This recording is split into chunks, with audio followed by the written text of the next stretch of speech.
ஆரம்பிச்சிடலாமாங்கம்மா? ஆரம்பிங்கம்மா.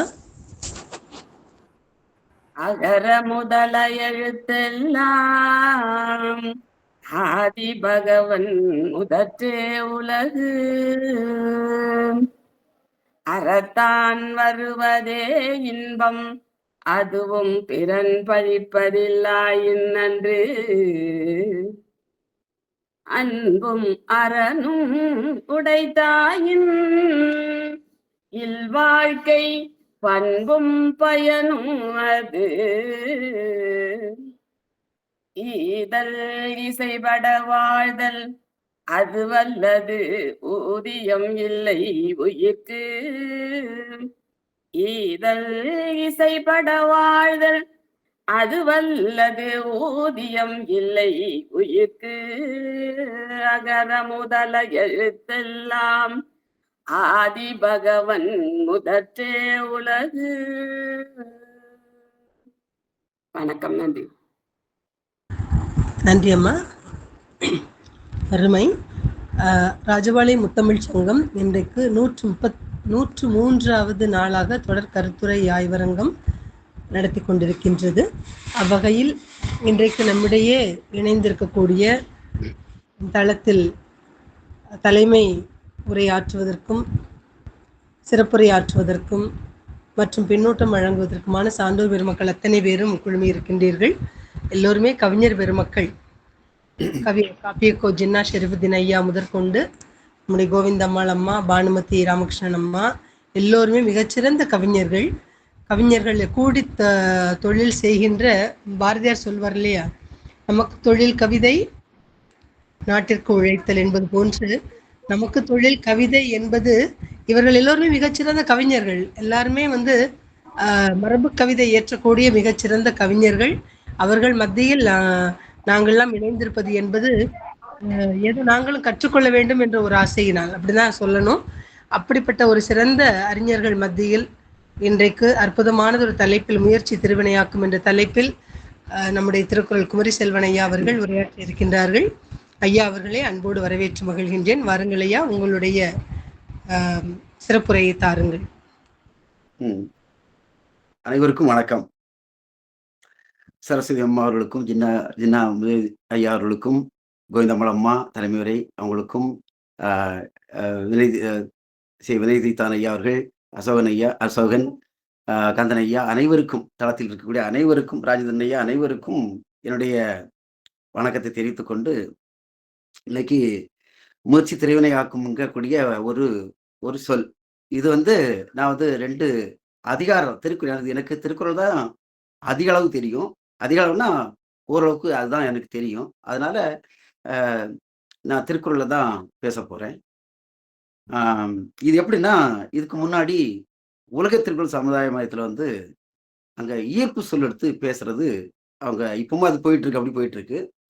அப்போ ஆண்மை இங்கக்கூடிய ஒரு ஈர்ப்பு சொல்ல அது எனக்கு குறிப்பா எவ்வளவு நம்பர்னு தெரியாது, ஒரு 150க்கு இடத்துக்கு மேல இந்த ஆண்மை இங்கக்கூடிய ஈர்ப்பு சொல் வருது. அப்போ நான் வாரம் தொடர்ந்து அத பேசிக்கிட்டே வந்தேன். அப்போ கடைசி 62வது அதிகாரம் ஆழ்வினை உடைமை. இந்த அதிகாரத்துல இருந்து ஒரு 2 குறள் இருக்கு. அது ஆண்மை இங்கக்கூடிய ஈர்ப்பு சொல் வரக்கூடியது. அதுக்கப்புறம் நான் இந்த 62வது அதிகாரத்துக்கு அப்புறம் தேடுறேன். அதுக்கப்புறம் 103வது அதிகாரம் குடிசெயல் வகைகள் இங்கக்கூடிய அதிகாரத்துலதான் இந்த ஆண்மை இங்கக்கூடிய ஈர்ப்பு சொல்ல பார்த்தேன். நான் பொதுவா அந்த ஒரு திருக்குறள் படிச்சா அந்த அதிகாரம் முழுக்க நான் படிக்கிறது என்னுடைய வழக்கம். ஏன்னா வள்ளுவர் ஒரு அதிகாரம்னா அது ஒரு பாடமாவே இருக்கும். அதாவது ஆதி முதல் அந்த முறை, அதாவது ஆரம்பத்துல இருந்து முடிவு வரைக்கும் அந்த ஒரு பாடமாவே அது இருக்கும். முழுமையா இருக்கும். ஒரு வாழ்க்கைக்கு ஒரு தலைப்பு சொல்றாருன்னா அது ஆரம்பத்துல கடைசி வரைக்கும் அது இருக்கும். அதனால நான் அதை முழுமையா அதை பார்க்கறது வழக்கம்.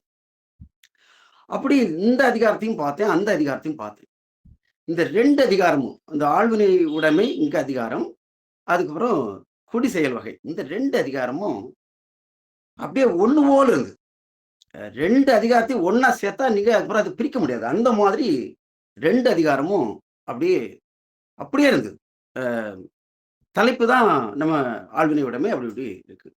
இன்னைக்கு அதுல நான் பார்த்தேன் அந்த அந்த எப்படி அதோடைய ஒற்றுமைகள் எப்படி இருக்குங்கிறத பற்றி தான் நான் இன்னைக்கு அந்த அதிகாரத்தில் உள்ள ஒவ்வொரு குறளையும் சொல்லி அது எப்படி அது அமைஞ்சிருக்கு அப்படி என்னுடைய இது வந்து என்னுடைய ஒரு ஆராய்ச்சி. சரி, எனக்கு தெரிந்த சில விஷயத்த நான் உங்ககிட்ட நான் ஷேர் பண்றேன். அப்படித்தான் இந்த இது. இப்போ இந்த அதிகாரத்துல முதல் முதல் குறள் இந்த 62வது அதிகாரம் ஆழ்வினை உடைமை கூடிய அதிகாரத்துல வந்து இது முழுக்க முழுக்க நம்ம மனசுக்கு ஆழ்வினை முறைனா தெரியும். கடின உழைப்பு. கடின உழைப்புனாலே அது வந்து ஒரு ஒரு சக்தி, ஒரு எனர்ஜி அந்த மாதிரி இருக்கும். இந்த 2 அதிகாரம். இந்த 2 அதிகாரத்தையும் ஒரு மேடையில வந்து பேசக்கூடியவங்க, ஒரு மோட்டிவேஷனல் ஸ்பீக், ஒரு ஒரு முற்போக்கு சிந்தனை தரக்கூடிய பேசணும்னா கண்டிப்பா இந்த அதிகாரத்திலிருந்து மேற்கோள் காட்டாம பேச முடியாது. அந்த மாதிரி வருது. இதுல முதல் குறள், இதுல ஆழ்வினை உடைமைங்கக்கூடிய ஒரு முதல் குறள்ல வரக்கூடிய பாருங்க. நான் அந்த குறள் சொல்லி அதனுடைய ஒற்றுமை எப்படி எப்படி அது வருதுங்க காமிக்கிறதுக்காக தான் இந்த இன்னைக்கு நான் பேச போறேன். முதலாவது, அருமை உடைத்து என்று அசாவாமை வேண்டும் பெருமை முயற்சி தரும் கூடிய ஒரு முதல் குறள். அருமை உடைத்தது என்று அசாவாமை வேண்டும் பெருமை முயற்சி தரும். அருமைன்னா நம்ம அறிய வென்று ஆகாது இல்லை அப்படின்னு சொல்லுவோம் இல்லையா? பொச்சாவா கருமையா போற்றி செய்ய அந்த குறள். அருவினை என உழவோ, அதாவது செய்ய முடியாத காரியம் ஒண்ணு இல்ல. அசாவாமைன்னா மன சோர்வடையாம சுறுசுறுப்பா செய்யக்கூடிய அந்த அது அப்படி இருக்கணும். சோர்வடையாம இருக்கணும் அப்படின்னா பெருமை முயற்சி தரும் அப்படிங்கக்கூடிய ஒரு குறள். இது தொழில் செய்யக்கூடியவங்களுக்கு எல்லாத்துக்கும் முதல்ல சொல்லக்கூடிய ஒரு முக்கியமான ஒரு தத்துவமா தான் நான் பார்க்கிறேன். ஒரு மனிதனுக்கு, ஒரு தொழில் செய்யக்கூடியவங்களுக்கு இருக்க வேண்டிய அத்தியாவசியமான ஒரு பண்பு. அவங்களுக்கு என்னெல்லாம் இருக்கணும்? முதலாவது, மனம் வந்து தெளிவா இருக்கணும். அதாவது ஆங்கிலம் சொன்னா ஸ்டெடியா, ஃபிக்ஸ்டா இருக்கணும். நான் ஒண்ணு செய்ய போறேன்னா என் மனசுல அது தெளிவா நான் செய்து முடிக்க போறேன் அப்படிங்கக்கூடிய ஒரு ஆடாம அசையாம ஒரு தெளிவா இருக்கணும். ஆடாம அசையாமன்னா நம்ம செய்ய போறதுக்கு முன்னாடி சந்தேகம் வரக்கூடாது. ஒரு தொழில் செய்யறேன்னா சந்தேகம் வரக்கூடிய மைண்ட் உள்ளவங்களுக்கு அது நடக்கவே நடக்காது. இது ஒரு உண்மை. மனம் ஃபிக்ஸ்டா இது என்னால செய்ய முடியும் அப்படின்னு நம்பி உள்வாங்கி அப்படி வச்சிருக்கவங்களுக்கு அது அப்படியே நடந்துட்டு. அதுக்கப்புறம் அந்த இது வந்து யார்ட்டையும் நம்ம வந்து அந்த இது எப்படின்னா செய்ய அந்த முயற்சி இல்லையா, நம்ம சோர்வடையாம செய்யறோம் இல்லையா, அவங்களுக்கு இயல்பாவே ஆற்றல் வந்துகிட்டே இருக்கும். அதுக்கு ஒரு உதாரணம் சொல்றேன். நம்ம வந்து டார்ச் லைட் எடுத்து ஒரு இருட்டில் வந்து நம்ம அடிச்சு நம்ம நடந்து போயிட்டே இருக்கோம். முதலாவது அடிக்கும் போது எவ்வளவு தூரம்? கொஞ்சம் தூரம் தான் அந்த வெளிச்சம் தெரியும்.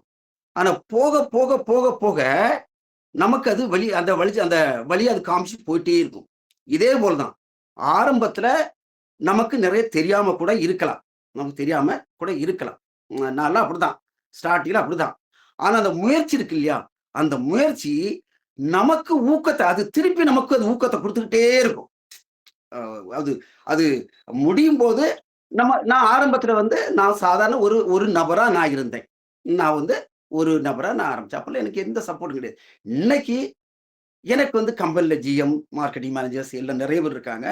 இது எனக்கு சக்தியை கொடுக்குது. நான் ஒரு ஆளா செய்ய முடியாத இந்த 10 வருடத்துல அப்போ தொடர்ந்து, அதாவது அந்த அருமை உடைத்து இது முடியாதுன்னு அந்த எண்ணம் இல்லாம அசாவாமை மனவு சோர்வடையாம செய்துட்டே இருந்தா அந்த முயற்சி வந்து ஒருவனுக்கு பெரிய வெற்றியும் பெருமை வெற்றி இதெல்லாம் தரும். சரி, இது இந்த அதிகாரத்துல வருது. இதுல ஆழ்வினை உடைமையில் வருது. இப்போ 103வது அதிகாரம் குடி செயல் வகையில முதல் குறள். கருமம் செய்ய ஒருவன் கைதுவேன் என்னும் பெருமையின் பீடு உடையதில். கருமம் செய்ய ஒருவன் கைதுவேன் என்னும் பெருமையின் பீடு உடையதில். இதுவும் அதே மாதிரி ஒரு கருத்தை தான் இதுல வரும். கர்மம்னா நம்ம செய்யக்கூடிய ஒரு செயல். நம்ம வீட்டுல நமக்கு இது வந்து குடி செயல் வகை இல்லையா, வள்ளுவர் அதுக்கு தந்தவாறு ஒரு வீட்டுக்கு நம்ம குடும்பத்துக்கு செய்ய வேண்டிய ஒரு செயல். கைதுவேன்னா நான் கைவிட மாட்டேன். இதுவும் அதே போல்தான். கைவிட மாட்டேன், நான் சோர்வடைய மாட்டேன், நான் செய்வேன். அந்த அவனுக்கு இன்னும் பெருமையின் பீடுடையதில், அதாவது பெருமையின் பீடும் வந்து பெருமைதான். அதாவது இன்மையின் இன்னாதது யாருன்னு சொல்லல, இன்மையின் அதே போல இது பெருமையின் பெருமை. இது அந்த மாதிரி செய்யறவனுக்கு அவனுக்கு வந்து மேலும் மேலும் அந்த பெருமைகள் கூடிக்கிட்டு அந்த இதுலயும் அந்த அந்த அதே கருத்தா சொல்றார். சோர்வு இல்லாம தன்னம்பிக்கையோட செய்யறவனுக்கு அந்த இது எல்லாம் உயர்ந்த புகழ் எல்லாமே கிடைக்கக்கூடிய கருத்தை தான் இந்த குறள்ல சொல்றாரு. இப்போ ரெண்டாவது சரி, ரெண்டாவது இத சொல்லு ஒரு குறள். இது வந்து ஆழ்வினை உடைமையில, பொறியின்மை யாருக்கும் பழி என்று அறிவிறிந்து ஆழ்வினை இன்மை பழி. இது வந்து ஆழ்வினை உடைமையில் உள்ள குறள். குடிசெயலில் உள்ள குறளை பாருங்க. ஆழ்வினையும் ஆன்ற அறிவும் என இரண்டின் நீள்வினையால் நீளும் குடி. இதுவும் இந்த ரெண்டு கருத்தையும் பாருங்க. பொறியின்மை யாருக்கும் பழி என்று அறிவறிந்து ஆழ்வினை இன்மை பழி. பொறியின்மைன்னா நம்ம சொல்லுவோம் ஐம்புலன்கள், ஐம்பொறி. ஐம்பொறி நம்ம உடல் கூறுகள் தான். அதாவது இந்த இதுக்கெல்லாம் நிறைய விளக்கங்கள். உடல் கூறுகள், உடல் வந்து அதாவது நம்ம சொல்லுவோம் இல்லையா, இந்த ஊனமுற்றோர்னு சொல்லுவோம் இல்லையா, அந்த ஊனம். இப்போ என்ன பொறுத்த வரைக்கும் மன ஊனமும் ஊனம் தான். ஏன்னா உலகத்துல வந்து அறிவால சாதிக்கிறவங்க தான் அதிகம். உடல் உழைப்பால சம்பாதிக்கிறத விட மனசுக்கு தலைக்கு மேல, அதாவது அறிவா பயன்படுத்தி சம்பாதிக்கிறது, அதுதான் அதிகம் சம்பாதிக்க முடியும். இப்போ ஒரு தொழில் தொடங்குறவங்களுக்கு அந்த தொழிலை பற்றி நிறைய விஷயம் தெரியாம கூட இருக்கலாம். நான்லாம் முத நாள் வந்து ஒரு ப்ரொடக்ஷன் பண்றதுக்காக ஒரு இன்ஜினியர்கிட்ட போய் நான் உட்கார்னேன். அவர் எனக்கு எக்ஸ்பிளைன் பண்றாரு. நான் வந்து காமர்ஸ் 25 வருஷம் கம்பெனில ஜிஎம்ஆ அப்படி அந்த பல துறைகள்ல அக்கௌண்ட்ஸ் பார்த்தவன். நான் செய்ய போன தொழிலோ எலக்ட்ரானிக் ஐட்டம், கரண்ட் அந்த இதுக்கும் எனக்கு சம்மந்தமே கிடையாது. அப்ப முத நாள் அவர் பேசுறாரு, அவர் எனக்கு எக்ஸ்பிளைன் பண்றாரு. அந்த கம்பிகள், அந்த காப்பர் கம்பிகளை பற்றிய விரிவு. அதாவது கேஜ், GAGE கேஜ், அதாவது திக்னஸ், அளவு. இது ஒரு அளவு குறைக்கிறது. அவர் எக்ஸ்பிளைன் பண்ணிட்டே இருக்காரு. எனக்கு அவர் சொல்றது கேஜ், கிலோகிராம், வெயிட். நான் என்னுடைய புரிதல் அவர் வெயிட் சொல்லிட்டு இருக்காருன்னு நினைச்சிட்டு இருந்தேன். அப்புறம் நான் எவ்வளவு வெயிட் அப்படின்னு கேட்கும்போது அவர் சிரிக்கிறாரு. அவர் சொல்றாரு, இல்ல சார், இது வந்து அந்த காப்பர் கம்பியோட கேஜ், அந்த திக்னஸ் அளவை பற்றி நான் பேசிக்கிட்டு. இவ்வளவுதான் என் ஆரம்பத்துல என்னுடைய புரிதல்.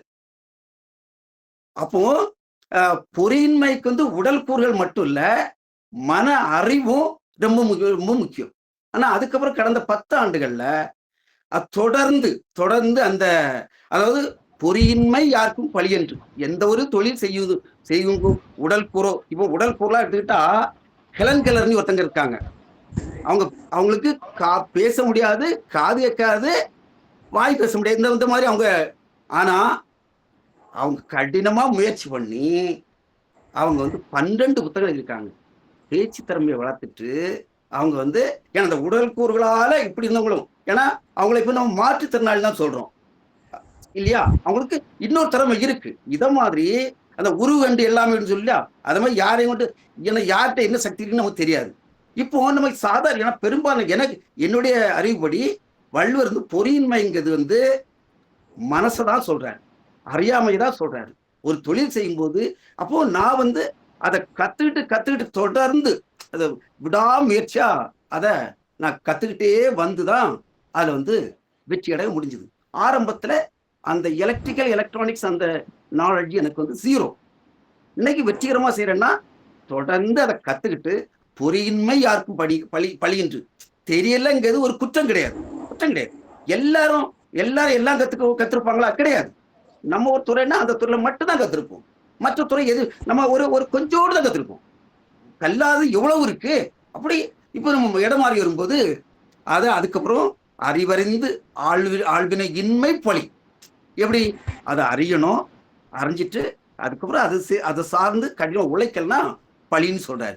இப்போ இதே கருத்து இந்த ஆழ்வினைமை, கடின உழைப்பு, அறிவு, இப்போ இங்க வாங்கலாம், குடிசெயலுக்கு வாங்க.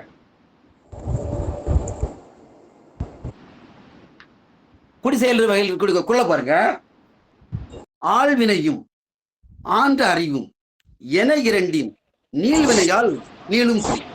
இது ஒரு வெற்றிக்கான ஃபார்முலா. மேடல நானே எத்தனையோ இடங்கள்ல பேசியிருக்கேன். நான் பிசினஸ் பண்ணும்போது மோட்டிவேஷன் ஸ்பீச் கொடுக்கும்போது எவ்வளவோ நான் பேசியிருக்கேன். அதாவது knowledge plus action that is a பவர்னு சொல்லியிருக்கேன். இதை மாதிரி நான் பேசியிருக்கேன். இதெல்லாம் நான் திருக்குறள் படிக்கிறதுக்கு முன்னாடி நான் பேசின வார்த்தைகள். அப்போ அன்னைக்கு நான் இந்த திருக்குறளை படிக்கல, நான் மேடையில பேசியிருக்கேன், மேடையில மோட்டிவேஷன் ஸ்பீச் கொடுத்துருக்கேன், என் தொழில் சார்ந்தவங்களுக்கு நான் கொடுத்துருக்கேன். அப்போ நாலேஜ் பிளஸ் ஆக்ஷன் தான் 0, இந்த மாதிரி நான் பேசியிருக்கேன். அப்புறம் ஹார்ட் ஒர்க், நாலேஜ், கன்சிஸ்டன்சி, அதாவது கடின உழைப்பு, நாலேஜ், தொடர் விடாமுயற்சி, இதுதான் சக்சஸ் சொல்லி நான் வந்து எவ்வளோ மேடையில பேசி எங்க அந்த தொழில் சார்ந்த இடங்களை நான் நிறைய பேசியிருக்கேன். இதே ஃபார்முலாவை, இந்த வெற்றி ஃபார்முலாவை வள்ளுவர் 2000 ஆண்டுகளுக்கு முன்பு இந்த குடிசெயல் வழங்கக்கூடிய அதிகாரத்துல ஆழ்வினையும் ஆன்ற அறியும் என இரண்டின் நீள்வினையால் நீளும் குடின்னு சொல்லி, எனக்கு இதெல்லாம் கேட்கும்போது நம்ம இன்னைதானே பேசிட்டு தெரியும், 2000 வருஷத்துக்கு முன்னாடி அவர் எப்படி எழுதியிருக்காரு பாரு அப்படிங்கக்கூடிய எனக்கு இதை பார்க்கும்போது எனக்கு அந்த ஆச்சரியம் தான் வரும். இன்னைக்கு உலகத்துல வந்து எவ்வளவோ மோட்டிவேஷன் புக்ஸ் எல்லாம் இருக்கு. அத்தனையுமே திருக்குறள் ஒருத்தவங்க படிச்சான்னா அவன் சொல்லுவான், இதெல்லாம் நீங்க கண்டுபிடிக்கலப்பா, 2000 வருஷத்துக்கு முன்னாடி இந்த நம்ம புத்தகங்கள்ல எல்லாமே இருக்குக்கூடியதை நமக்கு தெளிவா தெரியும். அடுத்தது பாருங்க, இது ஒரு ஒரு ஒரு அருமையான இதை எப்படிப்பா எனக்கு எப்படி சொன்னா, இது 62வது அதிகாரம், இது 103வது அதிகாரம். வள்ளுவர் இந்த குடிசெயல் வழங்க அதிகாரத்தை எழுதும் போது இந்த 62வது, ஏன்னா இந்த இதுல பார்த்து இந்த பகுதியில அந்த குடிமை, மானம், பெருமை, சான்றாண்மை, பண்புடைமை, இந்த அதிகாரங்கள்லாம் ரொம்ப மெதுவா வரும், ஒரு சாந்தமா வரும். ஆனா அந்த குடிசெயல் வகையில் மட்டும் ரொம்ப துள்ளலா வரும். இந்த அதிகாரங்களை நான் விடிய காலம் நடைபயிற்சி பண்ணும்போது இன்னைக்கு இதை மைண்ட்ல ரீகால் பண்ணிட்டே வந்தேன். அப்போ என்னுடைய நடையே ரொம்ப வேகமா போன மாதிரி நான் உணர்ந்தேன். இந்த அதிகாரத்தை படிக்கும்போது உடம்புக்குள்ளேயே ஒரு வேகம், ஒரு எழுச்சி, அது தானா வரத நான் உணர்ந்தேன். நம்ம மற்ற நாள்ல சாதாரண மீது எப்பவும் போல நடப்பேன். அப்போ இது நம்மளையே அறியாம இப்படி ஒரு உணர்வு நமக்குள்ள வரக்கூடிய பகுதிக்காக நான் சொல்ல வந்தேன். இப்ப பாருங்க, அடுத்த குறள் பாருங்களா, மடியுளால் மாமுகுடி என்ப மடியிலான் தாழ்வுளால் தாமரையினாள். அதை பாருங்க, இதுல ஒரு கடவுளை வந்து இதுக்குள்ள உள்ள கொண்டு வராரு. கடவுள் வந்து அந்த மடியிலான் தாழ்வுளால் தாமரையினாள், சோம்பேறித்தனம் இல்லாதவன் கிட்ட தாமரையினாள் திருமகள் இருப்பாள்னு இங்க சொல்றாரு. இங்க பாருங்களாம், குடிசெய்வல் என்னும் ஒருவனுக்கு தெய்வம் மடிதட்டு தான் முந்துரும் அப்படிங்கிறார். அதாவது இங்க, அதாவது இந்த 2 குறள் பாருங்களா, ஓமையை பாருங்க, ஓமையிலே கடவுளை கொண்டு வர்றாரு. 2வது, வேலை செய்யறவனுக்கு கூடால வந்து நிற்குமே தவிர நீ வேலை செய்யாத நான் எல்லாம் தர்றேன் அப்படிங்கிற மாதிரிலாம் இல்ல, தெய்வம் வந்து கூட வந்து நிற்கும். 2 அதே மாதிரி கருத்தான் சொல்றாரு. மடியுளால் மாமுகுடி என்ப, இது வந்து சோம்பேறித்தனம் உள்ளவங்கிட்ட, மாமுடியும் மூதேவி அதாவது திருமகளின் அக்கா தமக்கை, இது வறுமையும் அந்த தெய்வத்தை வந்து வறுமை சோம்பலை குறிக்கக்கூடிய அடையாளமாக அந்த தெய்வத்தை நம்ம சொல்றோம். திருமகள் செல்வத்தை கொடுக்கக்கூடிய, அப்போ இது மறைமுகமா நீ சோம்பேறித்தனம் இல்லாதவங்க இடத்துல வந்து செல்வம் வந்து இயற்கையாவே வருவங்கக்கூடியத ஒரு சிம்பாலிக்கா வள்ளுவர் சொல்றாரு. அங்க தாமரையினாள் திருமகள் வந்து உட்கார்ந்துருப்பா. இங்க பாருங்க, ஏன்னா இதே மாதிரி அதிகாரம், இதே மாதிரி ஒரு குறள் இன்னொரு இடத்தையும் சொல்லுவார். அகனமர்ந்து செய்யாள் உரையும் முகனமர்ந்து நல்விருந்து ஓம்புவானில், அதாவது அந்த தெய்வம் வந்து அந்த விருந்தோம்பல் செய்யறவங்க வீட்டுல வந்து இருப்பான்க்கூடிய மாதிரி அந்த திருமகள் அந்த இதை இயற்கையோட சொல்லியிருப்பாரு. இப்போ இங்க வாங்க, குடிசெயல் வகைக்கு வாங்க. குடிசெய்வல் என்னும் ஒருவருக்கு தெய்வம் மடிதட்டு தான் முந்துரும். பாருங்க, கடினமா வேலை செய்யறாங்களா, இப்போ நம்ம வீட்டு பக்கத்துல யாராவது பெரியவங்க யாராவது கனமான பொருளை தூக்கிட்டு வந்தா நம்ம என்ன பண்ணுவோம், ஓடி போய் வாங்குவோம்.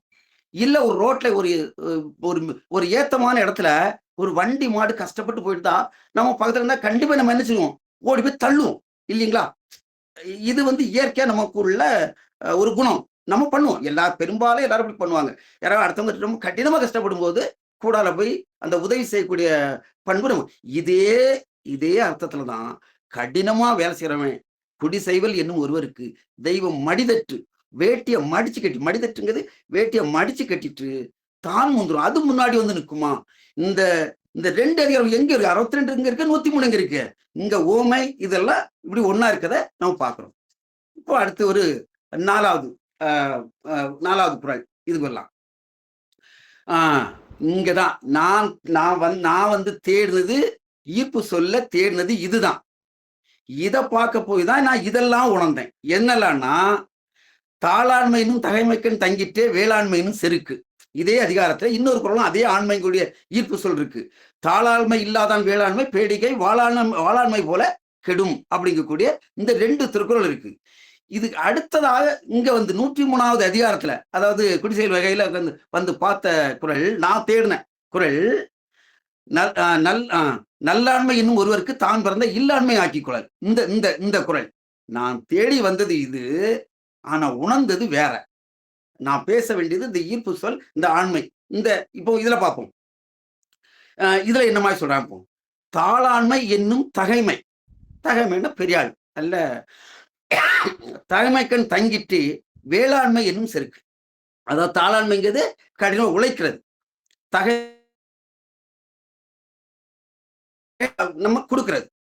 உழைக்கிறவன்கிட்ட தான் பணம் வரும், அவனுக்கு தான் கொடுக்கணுங்கக்கூடிய எண்ணம் வரும். அவனுக்கு இயற்கையாவே அவன்கிட்ட வந்து ஒரு செருக்கு இருக்கும். நம்ம கொடுக்குறோம், நம்ம வந்து எல்லாத்துக்கும் கொடுக்குறோம் கூடிய அந்த ஒரு நல்ல செருக்கு, கெட்ட செருக்கு கிடையாது, நல்ல செருக்கு. ஏன்னா கொடுக்கறதே வந்து ஒரு நான் கொடுக்குறேன், என்னால கொடுக்க முடியும், ஏன்னா எனக்கு நான் உழைச்சி எனக்கு நிறைய பணம் வந்துகிட்டே இருக்கேன். தாளாண்மை, ஏன்னா உழைக்கிறவன்ட்டு தான் பணம் வந்துகிட்டே இருக்கும். தாளாண்மை என்னும் தகைமை, தகைமைங்கிறது ஒரு பெரிய ஆள், நல்ல உழைக்கக்கூடிய ஒரு பெரிய மனிதன்னு வச்சுக்கோமே, அவங்ககிட்ட தான் தங்கிட்டே வேலை, அவங்ககிட்ட தான் கொடுக்கக்கூடிய என்ன. இல்லாதவன் எப்படி கொடுப்பான்? உழைக்காம பணமும் இல்லாத, தனக்கே இல்லாதவன் அடுத்தவனுக்கு எப்படி கொடுப்பான்? அவனுக்கு அது சிந்தனையே வராது. நிறைய அதாவது வள்ளுவர் இதை வந்து நிறைய இடத்துல சொல்லிருப்பாரு. அற்காயல் பெற்று செல்வம் அது பெற்றால் அற்குவோ ஆங்கே செயல் சொல்வாரு. செல்வம் வந்து நிலை இல்லாது, அதை கிடைச்சுனா எல்லாத்துக்கும் கொடுக்கணும். இத மாதிரி இந்த கொடுக்கணுங்கக்கூடிய முறையில நிறைய இடத்துல சொல்லிருப்பாரு. இதை எங்கேயும் நம்ம பார்க்கிறோம். அதாவது தாளாண்மை இல்லாதான் வேளாண்மை பேடிக்கை, இது அந்த நான் ஏற்கனவே சொன்னேன் இல்லையா? அப்போ உழைப்பு இல்லாதவங்கிட்ட வேளாண்மை வராது. ஏன்னா பேடிக்கை வாளாண்மை போல கெடும். கோழை, தைரியம் இல்லாத, மன உறுதி இல்லாத, வீரம் இல்லாத ஒரு கோழை கையில வாழை கொடுத்தா அவன் வந்து எதிரிகளை வெல்ல முடியுமா? அவன் கையாடும், நின்னுக்க மாட்டான், அவனே அந்த இடத்துல மயங்கி விழுந்துருவான். போர்க்களத்துல எதிரியை பார்த்தா அப்போ ஒரு கோழை வந்து நிற்க முடியாது. அதான் அந்த இந்த ரெண்டும், அந்த 2 இதையும் இருப்பாரு. இனி இங்க வாங்க, எங்க குடிசெயல் வகை. நல்லாண்மை என்பது ஒருவருக்கு தான் பிறந்த இல்லாண்மை ஆக்கிக் கொள்ளல். நல்ல ஆண்மகன் தான் பிறந்த இல்லாண்மை, என் வீடு என் கண்ட்ரோல் எப்படி வரும்? நான் உழைச்சி சம்பாதிச்சு என் குடும்பத்துல எல்லாத்தையும் பார்த்தா அது இயல்பாவே என் கண்ட்ரோல்ல வந்துடும். இவர் தான் பாக்குறாரு, இவர் தான் சம்பாதிக்கிறாரு, இவர் தான் எல்லாத்தையும் செலவு பண்றாரு, வீட்டை பாத்துக்கிறாரு, படிக்க வைக்கிறாரு, எல்லாம் அந்த அந்த கண்ட்ரோல், அந்த அந்த ஆதிக்கம் யாருக்கு வரும்? நல்லாண்மை என்பது நல்லா உழைக்கக்கூடிய அந்த ஆண்மகனுக்கு அது இயல்பாகவே வந்துவிடும் இருக்கக்கூடிய கருத்தை இதுல சொல்றாரு. அப்போ நீங்க அங்கிருந்து பாருங்க, சொல்லாட்சியும் ஒரே போல இருக்கு, அதோட கருத்துக்களும் இந்த 2 அதிகாரத்தையும் நீங்க ஒன்னோட 2 சீட்டு கட்ட ஒன்னா மிக்ஸ் பண்ணா எப்படி இருக்கும்? அப்புறம் திருப்பி எடுக்க முடியாது. எனக்கு அப்படிதான் தெரியுது. இப்போ இது இனி அடுத்த குறளுக்கு போலாம். இது ஒரு இப்போ 62வது அதிகாரம் ஆழ்வினை உடைமை. இதுல வந்து ஊழையும் உட்பக்கம் காண்பர் உழைவென்று தாளாது உஞற்றுவர். நல்ல கேளுங்க, ஊழையும் உட்பக்கம் காண்பர் உழைவென்று தாளாது உஞற்றுவர் இங்கக்கூடிய ஒரு குறள். 103வது அதிகாரத்துல பாருங்க, சூழாமல் தானே முடிவெய்தும் தன்குடியை தாளாது உஞற்றுவர். இந்த சொல்லாட்சியை பாருங்க, இதே உஞற்றுவர்களுடைய சொல்ல அங்கேயும் பயன்படுத்துறாரு, இங்கேயும் பயன்படுத்துறாரு. ஊழையும் உட்பக்கம் காண்பர், ஊழையும் உட்பக்கம் காண்பர் உழைவென்று கடினமா உழைக்கிறவன் விதியை கூட மாத்தி அமைப்பானா. விதிய, அதாவது இயற்கை விதி இருக்கு இல்லையா, அது சொல்லணும்னா ரைட் பிரதர்ஸ் சொல்லலாம். அதாவது இன்னைக்கு எத்தனையோ டன் கணக்குல ஒரு மெட்டல், அதாவது இரும்பு பறக்குமா? ஈர்ப்பு விசையில வந்து அது தானாவே கீழே வந்து விழுந்துரும். ஆனா எத்தனையோ டன் கணக்குல இன்னைக்கு இது பறக்குதுன்னா அந்த இயற்கை விதியே மாற்றி அமைச்சவங்க யாருன்னா ரைட் சகோதரர்கள். அந்த விமானத்தை கண்டுபிடிக்க, அந்த இறக்கைகளை கண்டுபிடிக்கிறதுக்கு 700 இறக்கைகள் பண்ணியிருக்காங்க. 700வது இறக்கை தான் வெற்றி அடைஞ்சிருக்கு. அப்போ 700 இறக்கைகள்ங்கிறது சாதாரண விஷயமா? ஒவ்வொரு தடையும் டெஸ்ட் பண்றதுக்கு அதை வந்து கொண்டு வந்து அவங்க எவ்வளவு கஷ்டப்பட்டுப்பாங்க நினைச்சு பாருங்க. அந்த இயற்கை விதியே ஊழையும் இது ஊழைங்கிறது இயற்கை அதை கூட மாத்தி அமைப்பான் யாரு? ஏன்னா ரைட் பிரதர்ஸ் வந்து இப்போ 19ஆம் நூற்றாண்டுல தான் அதை கண்டுபிடிச்சாங்க. ஆனா வள்ளுவர் இத தியரிட்டிக்கலா இது கடினமா உழைக்கிறவன் விதியை கூட அதாவது இயற்கையின் விதியை கூட மாற்றி எழுதுவானி முதல்ல எழுதுனது வள்ளுவர் தான். பாருங்களா. அதுக்கப்புறம் இங்க பாருங்க, சூழாமல் தானே முடிவெய்தும் தன்குடியை தாளாது உயர்த்துவது. இது குடி செயல் வகையில இது வந்து இது கடினமா உழைப்பவர்களுக்கு இது வந்து அது தானாவே தன்குடிய நல்ல மேல கொண்டு வந்து கடினமா உழைக்கிறான் இல்லையா, அவனுக்கு அது இயல்பாவே வரும். இது வந்து அந்த ஊழியல் கூடிய அதிகாரத்தையும் கொஞ்சம் தொட்டு தான் வரும்.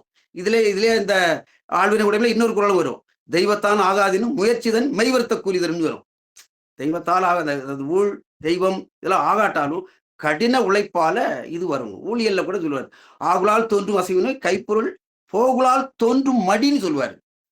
வரன்னு விதி இருந்தா அறிவும் வரும், சுறுசுறுப்பும் வரும், உழைப்பும் வரும். அதை உருவாக்கி அதை நமக்கு கொடுக்கக்கூடிய ஆற்றல் நமக்கு அது வரன்னு விதி இருந்தா கடின உழைப்பு. அது இதை வந்து மடிங்கிறது, அதாவது போறவனுக்கு தானாவே சோம்பேறித்தனம் வந்துடும். வரவன்னு விதி இருந்தா அவனுக்கு கடினமா உழைக்கக்கூடிய ஆற்றலும் வந்து நம்ம வாழ்க்கையிலே பார்த்துருக்கோம். அது வந்து அது விதி. இப்போ நான் எல்லாம் ஜாபை விட்டு வரேன், இப்படி எல்லாம் பிசினஸ் பண்ணி நான் இப்படிலாம் பண்ணி நான் நினைக்கவே இல்லை. நான் ஜாபை குவிட் பண்ணுவேன் உண்மையிலே கனவுல கூட காணல. அது ஒரு சூழ்நிலை, குவிட் பண்ணேன், வெளியே வந்தேன். அப்போ இது நடக்குன்னு விதி இருக்கு. இப்போ கடினமா உழைக்கவும் செய்யறேன். இப்படி இந்த மாற்றங்கள்லாம் சில விஷயம் நம்ம கையில இல்லை. நானும் எவ்வளோ வருஷங்கள் ஒரு 25 வயசுல இருந்தே பிசினஸ் ஆரம்பிக்கும்னு சொல்லி எவ்வளவோ முயற்சி நினைச்சேன். ஆனா அது நிறைவேறல. ஆனா ஒரு கட்டத்துல எனக்கு அது அப்படி பண்ற மாதிரி அது அப்போ இதை என்ன சொல்றது, நான் நினைக்கவே இல்லை. ஒரு நாள் திடீர்னு பேப்பர் போட்டு வந்துட்டேன், நம்ம பிசினஸ் ஆரம்பிக்கணும். குடும்பத்தை எல்லாத்துக்கும் பயங்கர ஷாக். ஆரம்பிச்சு சக்சஸ் ஆச்சு. அது எனக்கு என்ன, இது 25 வருஷம் நினைச்சு நடக்காது, எப்படி ஒரே நாள் இருந்தது. இது சில விஷயம் நம்ம கையில இல்லை. இப்படி வரன்னு விதி இருந்தா அந்த ஆற்றல் இதெல்லாம் தானே வரும் அப்படிங்கக்கூடியத இல்ல சொல்லுங்க. சரி, அடுத்ததாக இந்த குறள் 6வதாக, இன்பம் விளையான் வினை விளைவான் தன் கேலி துன்பம் துடைத்தோன்றும் தூண் அப்படிங்கக்கூடிய ஒரு குறள். இதுல வந்து என்னன்னா குடும்பத்து, அதாவது இன்பம் விளையான் வினை விளைவான் தன் கேளிர்னா தன் சொந்தக்காரங்க துன்பம் துடை தோன்றும் தூண். இதுல வந்து அந்த குடும்பத்தில் இருக்கக்கூடிய அந்த முக்கியமான ஆளுடைய சக்தி, அவன் எப்படி அந்த குடும்பத்துக்கு தூணா இருக்கான், அந்த குடும்பத்தை தூக்கி தாங்கி கொண்டு வருகிறாங்கக்கூடிய அந்த ஒரு அர்த்தத்துல இந்த குறள் வரும். 103வது அதிகாரத்துல குடிசை வகையில என்ன சொல்லுவாரு, அமரகத்து வன்கண்ணர் போல தமரகத்து ஆற்றுவார் மேற்றே பொறை அப்படிங்கக்கூடிய ஒரு, எப்படி அமரகத்துன்னா போர்க்களத்துல வன்கண்ணர் போலன்னா அந்த போர்க்களத்துல வந்து எப்படின்னா படைத்தலைவன் வந்து அவன் எதிரி படை மேல ஈவிரக்குமே இருக்காது. ஏன் தன் படையும் காப்பாற்றணும், எதிரி படைய வீழ்த்தி வெற்றியும் பெறணும். அப்போ அவனுக்கு எப்படியாவது நமக்கு படையை காப்பாற்றணும், வெற்றி பண்ணக்கூடிய அந்த ஒரு ஈவிரக்கம் இல்லாத அந்த ஒரு பொறுப்பு, எப்படியாவது காப்பாற்றணும் அப்படிங்கிற முழு பொறுப்பும் அவன் சுமந்துட்டு இருப்பான். அப்போ அப்படி காப்பாற்றக்கூடிய அந்த அந்த தன்மை உள்ளவன் அதே மாதிரி அவன் வந்து தமரகத்துனா தம்மை சேர்ந்தவர்கள், அந்த சுற்றத்தார், அங்க தன் கேலின்னு சொல்லுவாரு, இங்க தமரகத்து தன்னுடைய குடும்பம், ஆற்றுவார் மேற்றே பொறை, இந்த இவங்க மேல்தான் இந்த மாதிரி. அந்த ஓமையை பாருங்களா, 2 ஓமையும் வேற. அங்க ஓமை இல்லை, இங்க வந்து அங்க துடைக்கும் தூண் மட்டும் சொல்லுவாரு, இங்க போர்க்களத்தை வந்து ஒரு ஓமையா இதை சொல்லுவாரு.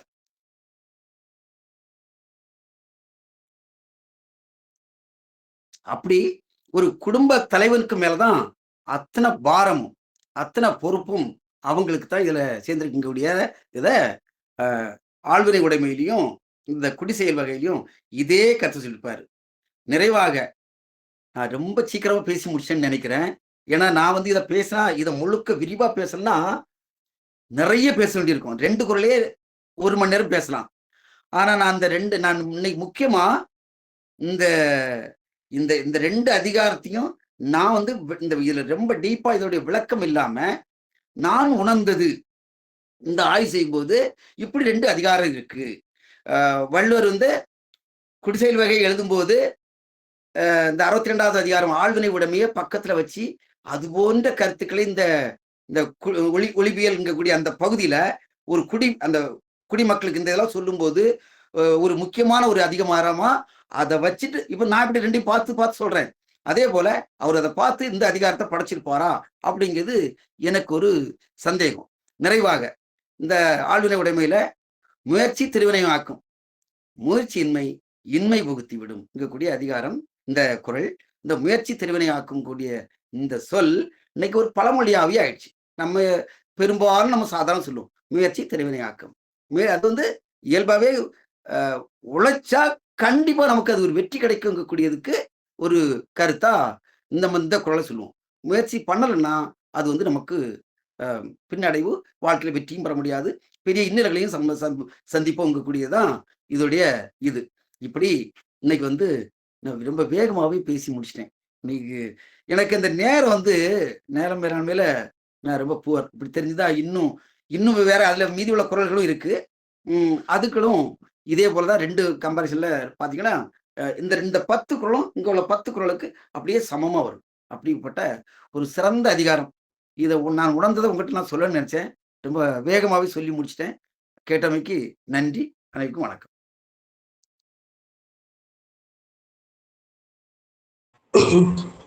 நன்றிங்க ஐயா, மிக சிறப்பானதொரு உரை. திருக்குறள்ல ஆழ்ந்து தோய்ந்து நுட்பமாக ஆய்வுரை வழங்கக்கூடிய திருக்குறள் குமரி செல்வன் ஐயா அவர்கள் திருக்குறள் ஆய்வு சிந்தனை சுடர் என்று சொல்லியே உலக திருக்குறள் சமுதாய மையத்தில் எல்லோரையும் ஆய்ந்து உரைக்கக்கூடிய ஒரு அற்புதமான தளமாக எங்களுக்கெல்லாம் அமைந்தது. அங்க பல ஆண்டுகள் அந்த திருக்குறளை பயின்று பலருடன் கற்றறிந்து பலருடைய உரைகளை கேட்டு தானும் ஒரு மிகச்சிறந்த திருக்குறள் ஆய்வாளராக நம்மிடையே இருக்கின்றார். எந்த நேரத்துல எது பேச ஒரு திருக்குறள் முன்னால கொண்டு வந்துருவார். நாம கூட ஞாபகம் இருக்காது, நமக்கு கூட நினைவு இருக்காது. சரியான குறள் அந்த இடத்துல வைத்து இது இந்த இடத்துல பொருந்தி வருமா, இந்த மாதிரி குறள் திருவள்ளுவர் சொல்லியிருக்காரு இல்லையா, இது இப்படி ஃபாலோ பண்ணணும் அப்படின்ற மாதிரி சொல்லுவார் ஐயா. அப்படி அந்த மாதிரி ஒரு சிறந்த ஆய்வுரையாளராக இன்றைக்கு வலம் வந்து கொண்டிருக்கின்றார். தான் கற்ற காரணத்தினால் நம்முடைய தளத்திலும் அப்படி ஒரு சிறந்த உரையை 2-3 குறட்பாக்கள்ல ஒரே சொல்லை கையாண்ட விதம் திருவள்ளுவருக்கே உரித்தான ஒரு சிறப்பு தன்மை. அதை தன்னுடைய பாணியில் மிக அற்புதமாக உரையாற்றிருக்கிறார். அடுத்த முறை ஐயா செல்வன் ஐயா திருக்குறளை விடுத்து வேறு இலக்கியங்களை பேசும்படியாக அன்போடு கேட்டுக்கொள்கின்றேன். ஏன்னா மற்ற இலக்கியங்களையும் கற்க வேண்டும் என்ற ஆசை உங்களுக்கு இருக்கின்ற காரணத்தினால் இந்த வேண்டுகோளை வைக்கின்றேன். பட்டினப்பாலை பேசுகின்றேன் என்று சொன்னீர்கள், மீண்டும் அது முறை திருப்பி பாருங்கள். இப்போது கோவிந்தம்மாள் அம்மா அவர்கள் தன்னுடைய பின்னூட்டத்தையும் தலைமை உரையோடு கூடிய பின்னூட்டத்தை வழங்க வரும்படியாக அன்போடு கேட்டுக்கொள்கின்றேன். வாருங்கள் அம்மா. நன்றி, வணக்கம் அம்மா. குரல் கேக்குதம்மா? கேக்குதும்மா, நல்லா கேக்குது. நன்றி. இந்த அற்புதமான சான்றோர் குழுமிய இந்த அரங்கத்தில் இந்த அருமையான மாலை நேரத்தில் என்னுடைய தாழ்மையான வணக்கத்தை தெரிவித்துக் கொள்வதிலே மிகவும் மகிழ்ச்சி அடைகிறேன். அனைவருக்கும் என்னுடைய வாழ்த்துதலும் வணக்கங்களும். இன்றைய சிறப்புரையாளர் செல்வம் ஐயா அவர்கள் பணிவுடையன் இன்சுலநாதல் அணியல்ல மற்ற பிற என்ற வள்ளுவத்திற்கு ஏற்ப இந்த பணிமையும் இன்சொல்லையுமே அணிகலனாக கொண்டு தனக்கு ஒன்றும் தெரியாது என்று கூறினாலும் அவர் திருக்குறளை வாழ்வியல் நூல் என்று நாம் எல்லாம் பேசுகிறோம். ஆனால் அதை வாழ்ந்து பார்க்கிறோமா என்று பார்த்தால் அது எத்துணை அளவிற்கு வாழ்ந்து பார்க்கிறோம் என்பது என்னை பொறுத்த வரையிலும் நான் சொல்லுகிறேன். அது சிந்தனைக்குரியதாகத்தான் இருக்கிறது. ஆனால் செல்வமையா அவர்கள் இந்த திருக்குறளை பற்றி பேசும் பொழுது அந்த அடித்தளமும் அவருடைய பேச்சும் வேறு விதமாக இருக்கிறது. அவர் மேலாண்மை பற்றி பேசினாலும் சரி, தொழில் பற்றி பேசினாலும் சரி, முயற்சியை பற்றி பேசினாலும் சரி, எதை பற்றி பேசினாலும் திருக்குறள் என்ற ஒரு அடிச்சரடுதான் அங்கே இருக்கிறதே தவிர அவர் பேசக்கூடிய சொற்களும் கருத்துக்களும் வேறு வேறுபட்ட தளங்களிலே பயணிக்கின்றது. அது ஏன் என்றால் அந்த குறளை அவர் குறளாக பேசவில்லை, தன் வாழ்வாக பேசுகிறார். வாழ்வோடு ஒட்டி அந்த குறள் எப்படி தன் வாழ்க்கையை மாற்றியது, எந்தெந்த விதத்திலே அது தன்னுடைய சிந்தனையை தூண்டியது என்று எடுத்து சொல்லுவதிலே அவர் எளிய சொற்களை கொண்டு ஒரு வன்மையான முறையிலே அதை பதிவிடக்கூடிய ஒரு நல்ல ஒரு பேச்சாளராக அமைந்திருப்பது நமக்கெல்லாம் ஒரு பெருமைதான். அந்த வகையிலே இன்று நமக்கு இந்த ஆள்வினை உடைமை என்ற அதிகாரத்தையும் குடிசெயல் வகை என்ற அதிகாரத்தையும் ஒப்பு நோக்கி ஒரு ஒப்பாய்வு முறையிலே திருவள்ளுவரையே ஒப்பாய்வு செய்தவரை போல மிக அற்புதமானதொரு புதுமையான சிந்தனையை தூண்டக்கூடிய ஒரு கருத்துரையை இங்கே வழங்கி இருக்கிறார்.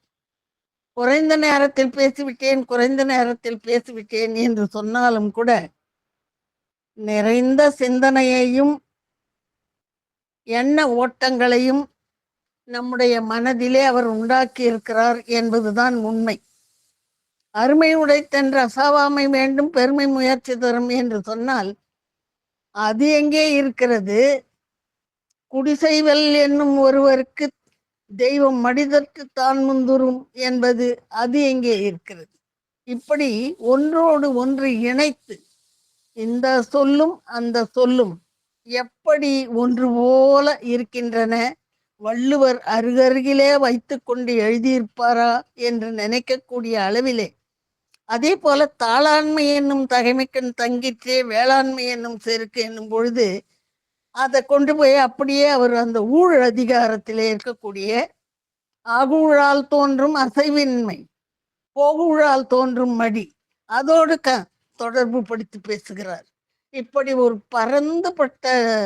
பருந்து பார்வை, ஆழ்ந்த ஒரு நோக்கு திருக்குறளிலே அவர் தன் வாழ்வோடு சேர்த்து ரசித்து பார்ப்பதால் தான் இந்த அளவுக்கு ஒரு ஈர்ப்பு சொல் என்றால் அது உள்ளத்தை கவர்ந்த சொல் என்று பொருள். ஒரு சொல்லை எடுத்து அது சார்ந்த ஒப்புமைகளை பேசும்படியாக உலக திருக்குறள் சமுதாய மையம் அனைவருக்கும் பயிற்சி அளிக்கிறது, சிந்தனையை தூண்டுகிறது. நாள்தோறும் நடக்கும் அந்த அரங்கத்திலே இது போன்ற பயிற்சியை ஒவ்வொருவரும் பெற்றுக்கொண்டு இருக்கிறோம். கொடுத்தும் பெற்றும் அடையக்கூடிய இன்பத்தை அந்த அரங்கம் அளித்து கொண்டு இருக்கிறது. அந்த வகையிலே தான் பேசிய அந்த ஈர்ப்பு சொல் அரங்கத்தின் உரையை அடித்தளமாக கொண்டாலும் கூட நடைப்பயிற்சி மேற்கொள்ளும் பொழுது என்னுடைய நடையே ஒரு துள்ளலாக மாறிவிட்டது குடிசெய்வல் அதிகாரத்தை நினைத்து என்று சொன்னால் அவர் தன்னுடைய வாழ்வியலோடு குறளை அப்படி இணைத்து கொண்டு வருகிறார். அதை எந்தெந்த வகையிலெல்லாம் கை கொள்ள முடியும் என்று பார்க்கிறார். நவீனத்துவத்தோடு அதை பொருத்தி பார்க்கிறார். அந்த அளவிலே மிகச் சிறப்பானதொரு உரையை இன்று அவர் ஆற்றி இருக்கிறார். ஐயா அவர்களுக்கு அவருடைய அற்புதமான அந்த எடுத்து கூறும் ஆற்றலுக்கு, சொல்லாற்றல் என்பது வேறு வேறு வகைகளிலே வெளிப்படுத்தக்கூடும். அவரவர்கள் தொடர்ந்து அடுக்கு மொழிகளால் பேசக்கூடும். ஆனால் எளிய மொழிகளால் எல்லோருக்கும் புரியக்கூடிய வகையிலே அரிய கருத்துக்களை பேசும் வல்லமை செல்வமையாவிடத்திலே இருக்கிறது என்பதை கண்டு நான் மிகவும் பெருமிதமும் ஒரு மகிழ்ச்சியும் அடைகிறேன். இந்த தளத்திலே அவர் மேலும் பல பல சொற்பொழிவுகளை ஆற்றக்கூடிய வல்லமை பெற்றவராக நல்ல கருத்துக்களை எடுத்து சொல்லக்கூடிய ஒரு சிறந்த ஒரு தொழிலதிபராக, வாழ்வியல் அறிஞராக அவர் வளம் பெற வேண்டும் என்று வாழ்த்தி இந்த நல்ல வாய்ப்பிற்கு நன்றி கூறி அமைகிறேன். நன்றி, வணக்கம். நன்றி அம்மா. அடுத்து ஜின்னா ஐயா. ராஜேந்திரன் ஐயா, உங்களுடைய பின்னோட்டத்தை தாருங்கள் ஐயா. பானுமதி அம்மா, அடுத்து நீங்க சொல்லுங்கம்மா. அனைவருக்கும் வணக்கம். ஐயா அவர்கள் முயற்சி திருவினை ஆக்கும் என்ற தலைப்பிலே, அதாவது ஆள்வினை உடைமையும் குடிசெயல் வகையையும் ஒப்பிட்டு மிக அழகான ஒரு சொற்பொழிவை தந்தார். அதாவது முதல் குறளிலே சொன்னார், அருமை உடைத்தென்று அசவாமை வேண்டும். இது அருமையானது, இது கடினமானது, இது எளிதில் முடியாதது என்று மனதளவிலே நினைத்தல் கூடாது. நாம் எல்லாம் வெளிச்சத்திலே இருக்கிறோம் என்றால் அதற்கு காரணமாக இருக்கக்கூடிய எடிசனை நாம் நினைத்தல் வேண்டும். எடிசன் எத்தனை முறை தோல்விகளை சந்தித்திருக்கிறார். தோல்விகளை சந்தித்து அதை என்ன செய்தார்? அந்த தோல்விகள்லாம் படிக்கட்டுக்காக மாற்றினார். இது அருமை என்று அவர் நினைக்கவில்லை, இது நிச்சயமாக முடித்தல் வேண்டும் என்று அவர் முடித்த காரணத்தினால்தான் அவர் முயற்சி திருவினையாக்கும். அதைத்தான் இத அழகாக ஒப்பிட்டு, ஒரு குடி உயர வேண்டும் என்றால், ஒரு குடி உயர வேண்டும் என்றால் அந்த குடி உயர்த்துவதற்கு எப்படி செய்ய வேண்டும் என்றால், கருமம் செய்ய ஒருவன் கைதுவேன். அதாவது பெருமை, அதுதான் பெருமையும் பீடும் உடையதாக இருக்கிறது. அது மாத்திரம் அழகாக சொன்னார். அதாவது இந்த பாரம் வண்டி போய்கொண்டிருக்கும் பொழுது காமராஜர் என்ன செய்கின்றார்? அந்த காமராஜர் அந்த பின்பக்கம் வந்து கொண்டிருக்கிறார். அந்த பாரம் தாங்கிய வண்டியிலே அவன் தள்ளி கொண்டு போகின்றான். அப்பொழுது என்ன செய்கிறார்? காமராஜர் இறங்கி அந்த பாலத்திலே இவரும் கூட தள்ளுகின்றார். அந்த பாரம் தாங்கி அந்த வண்டியை இவர் பின்னிருந்து தள்ளுகின்றார். அது எப்படி என்றால் மிக அழகாக சொன்னார். அதாவது குடிசெய்வல் என்னும் ஒருவருக்கு தெய்வம் மனிதற்கு தான் முந்திரும், தெய்வமும் உறுதுணையாக இருக்கும்போது காமராஜர் தெய்வமாக இருந்து அந்த அந்த அதாவது பாரம் ஏற்றி அந்த வண்டியினுடைய அந்த தொழிலாளியுடைய துயரை களைந்தார். அதுதான். அதுபோல ஒருவன் குடி செய்வல் என்று ஒருவருக்கு, குடியை நான் முன்னேற்றுவேன் என்ற ஒருவருக்கு மனதளவிலே திண்மை இருந்தால் தெய்வமும் துணையாக இருக்கும் என்ற கருத்தையெல்லாம் மிக அழகாக சொல்லி, ஊழையும் உப்பக்கம் காண்பவர், ஊழையும் உப்பக்கம் காண்பவர் உழைவின்றி தாழ ஊழிற் பெருவலியாவுல என்று சொன்ன வள்ளுவரே என்ன சொல்லுகின்றார்? ஊழையும் உப்பம், உனக்கு முயற்சி இருந்தால் நிச்சயமாக வெற்றி கொள்ளலாம். அப்துல் கலாம் என்பவர் சாதாரண பேப்பர் போடும் ஒரு சாதாரண சிறு பையனாக இருந்தார். எப்படிப்பட்ட உலகம் போற்றும் உத்தமராக விளங்கினார் என்றால் அவருடைய முயற்சி தான் காரணம். இது காந்தி நாடு என்று சொல்லும் பொழுது இது கலாம் நாடாக மாறியது. ஒரு காலத்தில் கலாம் நாடாக மாறியதா? ஏனென்றால் அவருடைய முயற்சி தான் என்பதை ஊழையும் உப்பக்கம் காண்பவர் என்று. அதே சமயத்திலே நல்லாண்மை என்பது ஒருவருக்கு தான் பிறந்து இல்லாண்மை ஆக்கி கொள்ளல் என்ற அந்த கருத்து எல்லாம் மிக அழகாக சொல்லி நம்ம எல்லாம் நல்ல ஒரு உள்ளுணர்வை, நல்ல ஒரு முயற்சியை நமக்கு ஏற்படுத்தினார் என்று கூறி அவருக்கு நெஞ்சார்ந்த நன்றியை தெரிவித்து நிறைவு செய்கின்றேன். நன்றி, வணக்கம் ஐயா. நன்றி நன்றி ஐயா, மிகச் சிறப்பு, அற்புதமான பின்னூட்டம். அடுத்ததாக பானுமதி அம்மா, உங்களுடைய பின்னூட்டத்தை தாருங்களம்மா. வணக்கம் வணக்கம் அம்மா, எல்லாருக்கும் வணக்கம். இன்னைக்கு செல்வன் ஐயா ஒரு சிறந்த ஒரு ஊக்க மருந்தை நம்மளுக்கு எல்லாம் கொடுத்திருக்கிறார் என்றுதான் சொல்ல வேண்டும். இந்த ஆள்வினை உடைமை குடிசெயல் வகை 2 அதிகாரங்களையும் அவர் இணைத்து பேசிய விதம் ரொம்ப ஒரு வியப்பின் உச்சகட்டத்திலே இருக்கிறோம் என்றுதான் சொல்ல வேண்டும். அப்புறம் எந்த அளவுக்கு அந்த திருக்குறள் அந்த குறட்பாக்களிலே அவர் தோய்ந்து ஆய்ந்து அதை நடைமுறையிலையும் அவர் அதை அனுபவித்து தன்னுடைய வாழ்க்கையிலும் தன்னுடைய தொழிலிலும் அதை இணைத்து அவர் எந்த அளவுக்கு அதிலே தோய்ந்திருக்கிறார் என்பது இன்றைய அவருடைய உரையிலே, இதற்கு முன்பு பேசிய அந்த உரைகளிலும் கூட அது தெரிந்தது. இருந்தாலும் இன்றைக்கு மிக தெளிவாக அது தெரிந்தது. திருக்குறள் அவருடைய வாழ்விலே ஒரு உந்து சக்தியாக இருந்திருக்கிறது, இருந்து வருகிறது, இன்னமும் இருக்க போகிறது என்கிற அந்த ஒரு செய்தி மட்டும் நன்றாகவே விளங்குகிறது. எத்தனை நல்ல விஷயங்கள் அந்த ரெண்டு அதிகாரங்களிலும் அவர் எடுத்து சொல்லியிருக்கிறார். இந்த ஈகை, தாளாண்மை, எப்படி ஊழை கூட உப்பக்கம் காணலாம், வெற்றி கொள்ளலாம் என்கிற இந்த செய்திகள் எல்லாம் சொல்லும்போது அவருக்கு அது அவருடைய எனக்கு ரொம்ப ஒரு எழுச்சியையும் நடையிலே ஒரு துள்ள நடையையும் கூட அவர் கொடுத்தது என்று சொன்னதை கேட்ட பொழுது மிகவும் வியப்பாக இருக்கு. திருக்குறள் வாழ்வு நெறியாக வைத்துக் கொள்ளலாம் என்பதற்கு செல்வனையா ஒரு நடமாடும் உதாரணமாக இருக்கிறார் என்றே சொல்ல வேண்டும். அப்படி அந்த திருக்குறள் நம்முடைய வாழ்வு நெறியாக கொண்டு விட்டால் நமக்கு எல்லாமே வாழ்க்கையிலே நல்ல விடயங்களாகவே அமையும் என்பதற்கு அவருடைய வாழ்க்கை ஒரு முன்மாதிரியாக இருந்து அவருடைய உரை இன்றைக்கு அதை நன்றாக எடுத்து காட்டுகிறது என்றுதான் சொல்ல வேண்டும். அவருக்கு பாராட்டுதல்களும் வாழ்த்துதல்களும் சொல்லி அவருடைய தொழிலிலும் அவருடைய வாழ்விலும் அவர் மேன்மேலும் உயர வேண்டும் என்கிற மனதார வாழ்த்துகிறேன் ஐயா. வணக்கம், நன்றி. நன்றி அம்மா. அடுத்ததாக அசோகன் ஐயா. அனைவருக்கும் மாலை வணக்கம். இன்று 103வது நாள் சிறப்பாக சென்று கொண்டிருக்கிறது. அருமை பள்ளித்தோழர் செல்வன் அவர்கள் தன்னுடைய வாழ்வின் இலக்குகளை நிர்ணயித்து கொண்டு அதன் மூலமாக வாழ்க்கையை சிந்தனைகளை எண்ண ஓட்டமாக திருக்குறள் சார்ந்த கருத்துக்களில் உழன்று இன்று ஒரு சிறப்பான கருத்துக்களை, சிறப்பான நிகழ்வுகளை நமக்கு அள்ளி வழங்கி இருக்கிறார்கள். அருமை, வெகு சிறப்பு.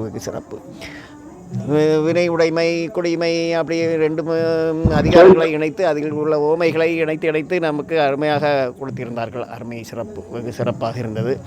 மேலும் கேட்டு முயற்சி திருவினையாக்கும் என்பதற்கு நாமும் முயற்சியாக வாழ வேண்டும் என்ற ஒரு நிகழ்வை நமக்கு அளித்தந்தார்கள். அருமை.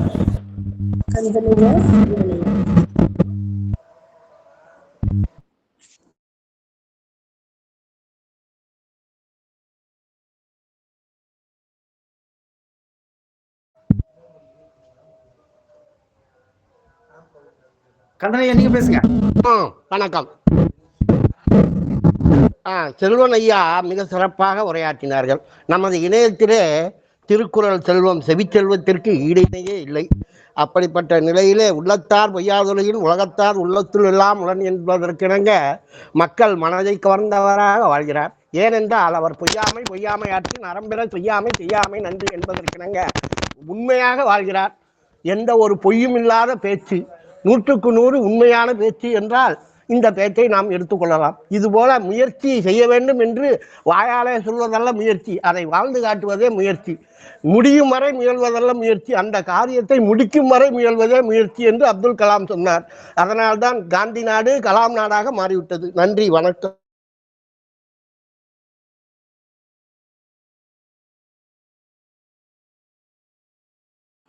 அறிவனையே, அடுத்து உங்களுடைய உரை தாருங்கள். நன்றிங்கம்மா, நன்றி. நம்முடைய மதிப்புக்குரிய அன்புக்குரிய திருக்குறள் செல்வமையா அவர்கள் மிகச்சிறப்பான உரையை வழக்கமாக நிகழ்த்துவார். இன்றைக்கு உழைப்பு முயற்சி என்ற அளவிலே 2 அதிகாரங்களை ஒப்புநோக்கிய பாங்கு ஏற்கனவே வழங்கிய பின்னூட்டங்களை வழிமொழிந்து வணங்கி வாழ்த்தி ஐயா அவர்களுடைய உரையிலே அவர்கள் கேஜ் என்று ஒரு சொல்லை கையாண்டார். அந்த சொல்லாடல் எப்படிப்பட்டது என்றால், மெல்லிய இழை, மிக மெல்லிய இழை, அந்த மெல்லிய இழையை குறுக்கு வெட்டு தோற்றத்தின் வட்டத்தின் விட்டத்தின் அளவு, அதற்கு பெயர் ஆங்கிலத்திலே கேஜ், GAGE என்று சொல்வார்கள். அதை ஒரு காமர்ஸ் ஸ்டூடெண்ட்டு தெரிஞ்சுக்கிறதுக்கு வாய்ப்பே இல்லை. டெஃபினட்டாக 100% டெஃபினட்டாக இதை எப்படி சொன்னாலும் புரிஞ்சிக்க முடியாது. ஆனால் மெல்லிய இழையின் குறுக்குவெட்டு தோற்றத்தின் வட்டத்தின் விட்டத்தின் அளவு என்று சொன்னால் அவர் ஆமான்னு சொல்கிறார். வீடியோ காலில் இருக்கிறார், ஆமான்னு சொல்கிறார். அவருக்கு அது விளங்கிருது. இது மைக் என்று சொல்லுவாங்க, மைக்ரோமீட்டர் என்று சொல்லுவாங்க. அதே போல் வெர்னியர் காலிப்பர்னு சொல்லுவாங்க. வெர்னியர் காலிப்பரில் அது 0.002, ஆனால் மைக் அப்படின்றது 0.001. அதே வெர்னியரில் பார்த்தோம்னா டிஜிட்டல் வெர்னியர்னு ஒன்று இருக்குது, இன்னொன்று டயல் வெர்னியர்னு இருக்குது. டயல் வெர்னியர் பார்த்தோம்னா 0.001, டிஜிட்டல் வெர்னியர் பார்த்தோம்னா 0.0001. அது அவ்வளோ நுணுக்கமாக சொல்லும். அதுங்களெல்லாம் இவர் இந்த அளவுக்கு பார்த்து தெரிந்து கொள்கிறாருன்னு சொன்னால் என்ஜினியர் இதை தெரிந்து கொள்ளலாம். அந்த ஆர்ட்ஸ் காலேஜ் ஸ்டூடெண்ட்டுக்கு இது தெரியாது.